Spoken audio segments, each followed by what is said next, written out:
ನಾನು ಇಲ್ಲಿ ಯಾಕೆ ಬಂದಿದ್ದೀನಿ ಅಂದರೆ ಈಗ ಇಲ್ಲಿ ತುಂಬ ಡೆವಲಪ್ಮೆಂಟ್ ಆಗಿದೆ. ಜೋಗಲ್ಲಿ ನಿಜವಾದ ಜೋಗ ಜಲಪಾತ ನೋಡೋದಕ್ಕೆ ಭಾಳ ಚೆನ್ನಾಗಿರುತ್ತೆ. ಅದು ಈ ಸೀಸನಲ್ಲಿ ತುಂಬ ಚೆನ್ನಾಗಿರುತ್ತೆ ಅಂತ ಬಂದೆ ನಾನು. ಅಫ್ಕೋರ್ಸ್ ನಡೆಯೋಕ್ಕೆ ಕಷ್ಟ ಆಗ್ತಾಯಿದೆ, ಬಟ್ ಸ್ಟಿಲ್ ಬಂದಿದ್ದೀನಿ ನಾನು. ತುಂಬ ಚೆನ್ನಾಗಿದೆ ಸರ್.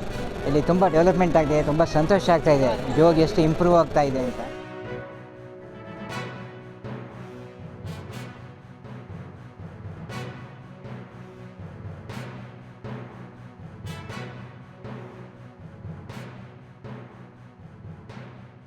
ಜಲಪಾತ ನೀವು ನೋಡ್ತಾ ಇದ್ದಾರೆ ಎಷ್ಟು ರಮಣೀಯವಾಗಿದೆ ಇಲ್ಲಿ.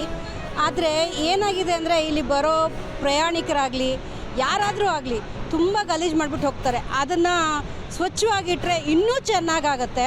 ವಿ ಅವರ್ ಸೆಲ್ಫ್ಸ್ ಎಲ್ಲರೂ ಇದನ್ನು ಚೆನ್ನಾಗಿ ಇಟ್ಕೋಬೇಕು.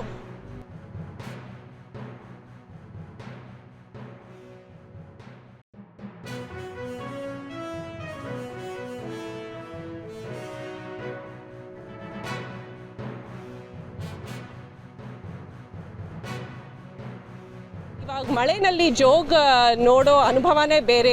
ಮೋಡದ ಮರೆಯಲ್ಲಿ ಫಾಗ್ ಮಧ್ಯದಲ್ಲಿ ಯಾವಾಗ ಕಾಣುತ್ತೆ ಕಾಣಲ್ಲ, ಆಮೇಲೆ ಎಷ್ಟು ಫೋರ್ಸಿಂದ ಬರ್ತಾ ಇದೆ ಅಂದರೆ ಇದು ನಾನು ನಯಾಗ್ರಾ ಫಾಲ್ಸ್ ಕೂಡ ನೋಡಿದ್ದೀನಿ. ಅದಕ್ಕೆ ಕಂಪೇರ್ ಮಾಡಿದ್ರೆ ಇದು ಒಂಥರ ಅದ್ಭುತವಾಗಿದೆ.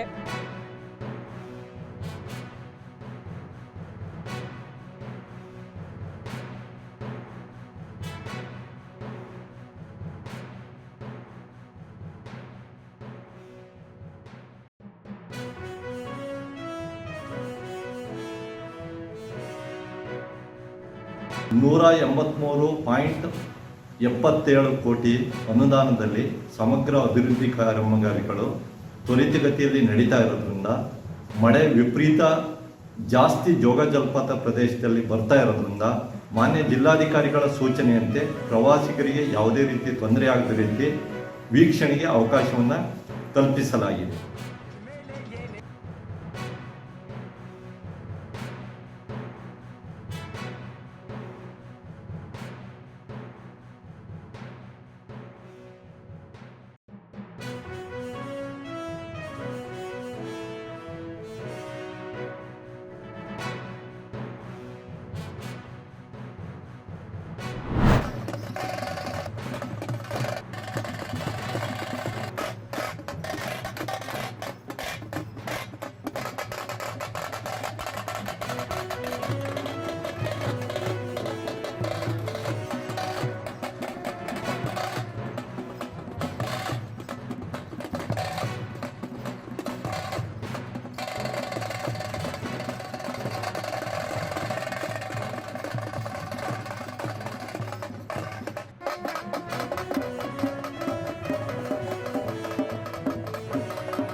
ಸಮಾಜದಲ್ಲಿರುವಂತಹ ಒಂದು ಉನ್ನತ ವಲಯದ ಸದಸ್ಯರು ಅತಿ ಹೆಚ್ಚು ವಿದ್ಯಾವಂತರಾಗಿರೋರು ಮತ್ತು ಅತಿ ಹೆಚ್ಚು ಸಂಬಳ ಪಡೆಯುವಂತಹ ಉದ್ಯೋಗದ ವಲಯಗಳಲ್ಲಿರೋರು ಆಧುನಿಕ ಸಂಸ್ಕೃತಿ ಅನ್ನೋ ಹೆಸರಲ್ಲಿ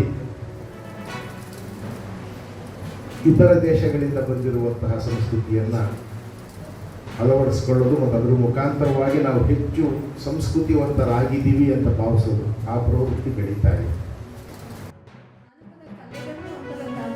ಈ ಕಲೆಗಳು ನಾನು ಗಮನಿಸಿದಂತೆ ಪ್ರದೇಶದಿಂದ ಪ್ರದೇಶಕ್ಕೆ ವಿಭಿನ್ನವಾಗ್ತಾ ಹೋಗುತ್ತೆ. ಸ್ವಲ್ಪ ಬದಲಾವಣೆಗಳು ಆಯಾ ಪ್ರದೇಶಕ್ಕೆ ಅನುಗುಣವಾಗಿ ಇರೋದನ್ನು ನಾನು ಗಮನಿಸಿದ್ದೇನೆ.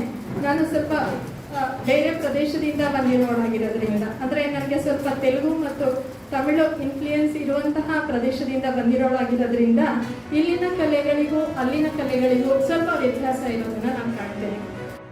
ಈ ದಿನ ನಮ್ಮ ಮಾತೃಶ್ರೀ ನಮ್ಮನ ಕನ್ನಡ ಪ್ರದರ್ಶನ ವತಿಯಿಂದ ರಾಜ್ಯ ಮಟ್ಟದ ಜಾನಪದ ಕಲೋತ್ಸವ ಕಾರ್ಯಕ್ರಮವನ್ನು ಸರ್ಕಾರಿ ಪ್ರಥಮ ದರ್ಜೆ ಕಾಲೇಜು ಕನಕಪುರ ಕೋರ್ಟ್ ಸಭಾಂಗಣದಲ್ಲಿ ಆಯ್ಕೆ ಮಾಡಲಾಗಿದೆ. ಈ ಒಂದು ಕಾರ್ಯಕ್ರಮದಲ್ಲಿ ದಶಮಾನೋತ್ಸವ ಜಾನಪದ ಗೌರವ ಶ್ರೀ 2025 ಪ್ರಶಸ್ತಿಗೆ ನನ್ನನ್ನು ಕೂಡ ಭಾಜನವಾಗಿ ಮಾಡಿ ಇನ್ನಷ್ಟು ಜವಾಬ್ದಾರಿಯನ್ನು ಹೆಚ್ಚಿಸಿದ್ದಾರೆ. ಅನೇಕ ಜಾನಪದ ಅಂದ್ರೆ ಅಳಿಯುವಂಥದ್ದಲ್ಲ, ಜಾನಪದ ಅನ್ನುವಂಥದ್ದು ಎಲ್ಲರನ್ನು ಬೆಸೆಯುವಂಥದ್ದು. ಅಂಥ ಜಾನಪದವನ್ನ ಕಟ್ಟಿಕೊಳ್ಳೋದ್ರಲ್ಲಿ ನಮ್ಮ ಬೆಳಕು ತಂಡ ಬಹಳಷ್ಟು ಶ್ರಮವನ್ನ ಮಾಡ್ತಿದ್ವಿ. ಹಾಗೆ ಎಲ್ಲರೂ ಕೂಡ ಜಾನಪದವೂ ಒಂದು ನಮ್ಮ ಆದ್ಯ ಕರ್ತವ್ಯ ಅಂತೇಳಿ ಎಲ್ಲ ಯುವ ಜನತೆ ಜಾನಪದದ ಕಡೆ ಮನಸ್ಸು ಮಾಡಬೇಕು ಅನ್ನುವಂಥದ್ದು ನನ್ನ ಆಸೆ.